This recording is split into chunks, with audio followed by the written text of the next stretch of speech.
when God asked me to go and speak to Pharaoh and to the children of Israel, I was terrified. I didn't feel that I could do the task. You know, I wasn't a young boy. I was 80 years old, and I had been away from public service for 40 years. And I just didn't want to do it. I didn't feel qualified to do it.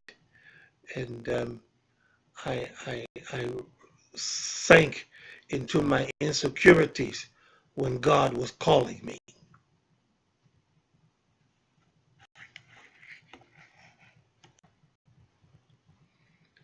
God was being so gracious and so merciful. He was accommodating every excuse that I came up with. And then something changed in his voice. I knew I'd made him angry, and he uh, committed to giving me Aaron to speak for me because of my impediment.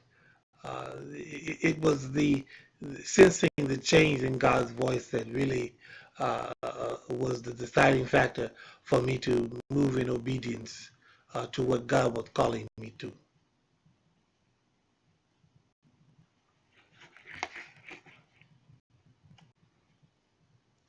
As you know, I was a person that worked all the time. Being the leader of the children of Israel was constantly something going on, something happening, and I was acting as judge and helping them to judge their situations. And finally, my brother, rather my father-in-law, Jethro, had to pull me aside to give me the wisdom to get some assistance with that. And so when God gave us the Sabbath, it was a time for us to rest from our labor.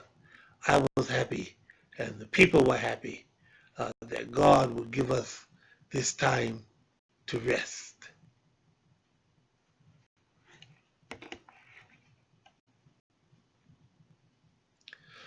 You know, to be honest, I think if Pharaoh had really had an issue with me, he would have had me killed. Pharaoh's issue was that he did not want to lose the advantage of the Hebrew slave labor. And so he engaged me because internally, his whole idea that he was God, this was just game for him. It was the time to show his power and authority. He took no issue with me personally. He took it as a time to show his own power, to demonstrate himself being the deity of the Egyptians, and to engage in showing his power to the Israelites. That he was the one that was in control. He had no issue with me personally.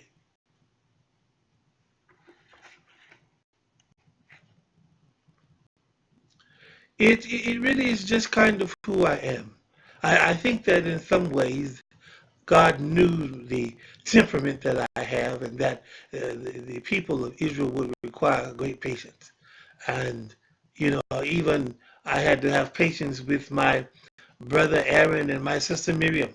I went to God on their behalf, and so for the people as well, because I, from my own experience, know what it's like to have a responsibility from God to fail and to receive His long suffering and His forgiveness. And I ask God to give that to the people as well, just as He gave it to me.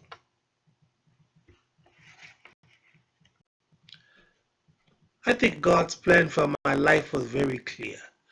I was the one who was to bring the children of Israel out of Egypt, and at their unreadiness to go into the promised land, I was the one to lead them through the wilderness. And with my own disobedience, I was not able to go into the promised land myself, but because these are the new generation of people and they're going into a new land, God allowed me to prepare their new leader, Joshua, who would lead them into the promised land. I was tired and ready to die. God had used me greatly, and I was grateful that God would allow me to train my successor for the next leg in Israel's journey to the promised land.